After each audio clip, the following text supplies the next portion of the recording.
तो हे दोस्तों, कैसे हो आप? सबका स्वागत है मेरी यूट्यूब चैनल में जिसका नाम है एलके टेकी। तो इस वीडियो में हम बात करने वाले हैं कि यूपीएसआई का टेंडर किसको मिला है, 2016 में किसको मिला था टेंडर, और जो पेपर लीक हुआ था वो किसके टेंडर में लीक हुआ था, और इस बार का एग्ज़ाम का लेवल क्या होगा।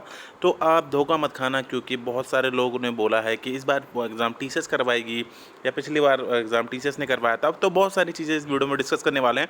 उससे पहले दो बातें मैं बोलना चाहूँगा। तो एक तो पहली बात ये है कि मैंने यहाँ कम्युनिटी पे एक पोस्ट डाला है कि मैं जो अपने फ्यूचर में वीडियो आने वाले हैं मैं उनको कैसे शूट करूं। या तो मैं फेस कैम वीडियो बनाऊं, या तो मैं अभी जैसे ये वीडियो शूट कर रहा हूँ स्क्रीन रिकॉर्ड करके, या तो मैं ऐसी वीडियो डालूं। तो अभी तक वो लोग जीत रहे हैं जिनको मेरा चेहरा पसंद नहीं है, तो आप अपना जाके मत यहाँ पे ज़रूर दें, है ना। तो जिसके बाद मैं डिसाइड कर सकूँ कि आप लोग चाहते हो क्या हो। तो आपका फीडबैक बहुत ज़्यादा ज़रूरी है।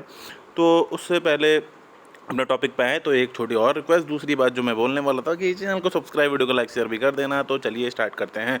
तो सबसे पहले बात करते हैं 2016 में चलते हैं। सबसे पहले जब फॉर्म आया गया था जुलाई के आसपास जब फॉर्म निकला था, तो उससे पहले डिसाइड हो गया था कि जो टेंडर है वो क्या है, NSCIT, national stock exchange information technology, जो कि NSE जो है हमारी, उसकी एक सब्सिडरी है।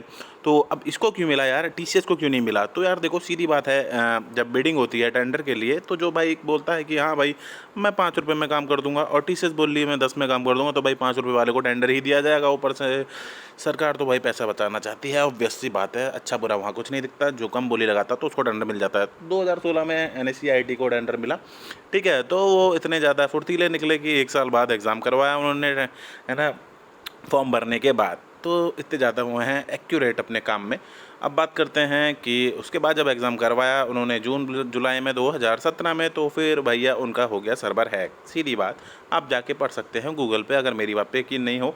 और भर्ती बोर्ड ने भी माना था कि सर्वर उनका हैक हो चुका है, तो वो पूरी भर्ती प्रक्रिया वहाँ पे मतलब एग्ज़ाम प्रक्रिया वहाँ पे कैंसिल करवानी पड़ी, और सारे एग्ज़ाम के जो शेड्यूल थे वो वहाँ पे कैंसिल हो गए। उसके बाद उन्होंने लिए 6 महीने, आप सोच रहे हो 6 महीने उन्होंने लिए एग्ज़ाम रीशेड्यूल करवाने के लिए। फिर उसके बाद उन्होंने करवाया दिसंबर में, 12 दिसंबर से एग्ज़ाम, जो कि चला 31 दिसंबर तक।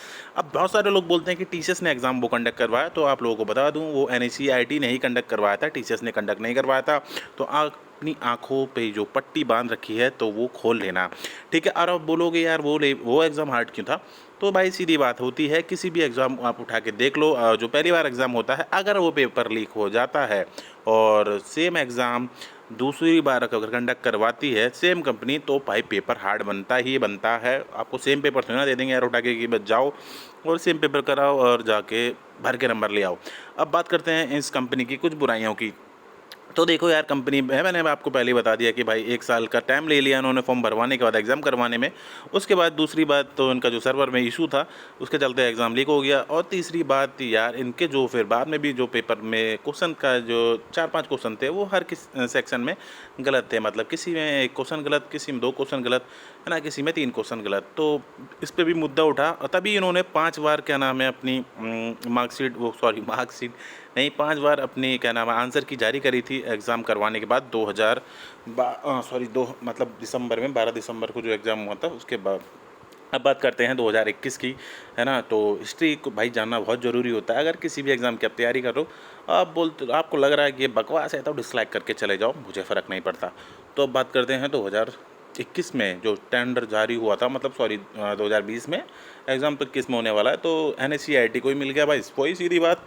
5 रुपये मैं दे रहा हूँ, 10 रुपये कम, मतलब कंपनी बोली TCS, तो 5 रुपये वाले को टेंडर मिल गया भाई। अब हमारी सरकार को क्या मतलब भाई कि इनका रिकॉर्ड कैसा है, क्या है, इसका कैसा है, क्या है। तो अब बात करते हैं क्या थोड़ा बहुत इसमें सुधार आया है NSCIT वालों में या नहीं आया। हाँ जी, सुधार तो आया है। 2018 में इन्होंने जो रेलवे की RPF SI की भर्ती हुई थी वो उन्होंने कंडक्ट करवा दी थी अच्छे से, भले खासी तरीके से। तो ठीक है भाई, इस बार सुधार आया है। और सुधार आने के चांसेस ये ज़्यादा बढ़ इसलिए गए हैं क्योंकि भाई रेलवे जो ग्रुप डी का एग्ज़ाम होने वाला है, जो एक ब्रॉड स्केल पे होने वाला है, तो उसका टेंडर भी जो रूमर्स निकल के आ रहे हैं, वो आप 99% मान के चल सकते हो कि रेलवे ग्रुप डी का एग्ज़ाम भी इस बार NSCIT ही कंडक्ट करवा रही है। तो ये अच्छी बातें हैं UPSI 2021 के लिए कि भाई कंपनी अब सुधर गई है, इनका लेवल बड़ा हो चुका है और थोड़ा बहुत हम इन पर ट्रस्ट कर सकते हैं। तो अब बात करते हैं एग्ज़ाम के लेवल के बारे में। तो देखो यार, सीधी बात, जब उन्होंने जुलाई में एग्ज़ाम सेट करा था वो पेपर ईजी था, और हार्ड इसलिए हुआ क्योंकि पेपर हो गया लीक। अब कुछ महामूर्ख बंदे या यूट्यूबर या कुछ भी बोल रहे हैं, वो बोल रहे हैं एग्ज़ाम आएगा बहुत हार्ड। वो अनसन चीज़ें भर दे रहे हैं। वो अपने जो टेस्ट करवाते हैं तो उसमें भी ऐसे-ऐसे हार्ड क्वेश्चन पूछते हैं कि बच्चों की आँखों से आँसू निकल जाते हैं। अपनी कम्युनिटी पे ऐसे-ऐसे क्वेश्चन डालते हैं, बच्चा सब्सक्राइब करे और बोलते हैं कि ये हिंदी की वॉली बुक ले लो, ये ले लो, टीजीटी, पीजीटी, एनईटी, है ना? और भैया तरह-तरह की बातें। तो ये सब चीज़ें ऐसी नहीं हैं। एग्ज़ाम आपका आप जो भाई कोशिश करो एक बार, 2000 जुलाई में जो पेपर हुआ था 17 में, एक बार वो क्वेश्चन पढ़ लेना जो क्वेश्चन ईज़ी आए थे। फिर आप अपना प्रीवियस अगर आपने अच्छे से कर रखा है तो आपको कहीं भी भटकने की ज़रूरत नहीं है। किसी की बात मत सुनो, भाड़ में जाए सब।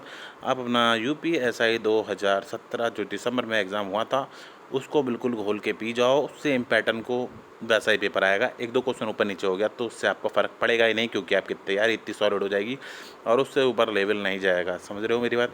तो आई होप ये वीडियो अच्छा होगा, काम का होगा और आपको पसंद तो आया ही होगा। नहीं आया हो तो डिसलाइक कर देना, पसंद आया हो तो लाइक करके मुझे बता देना। कमेंट में कोई डाउट हो तो पूछ लेना और मैं मिलता हूँ आपसे अगले वीडियो में। तब तक के लिए धन्यवाद।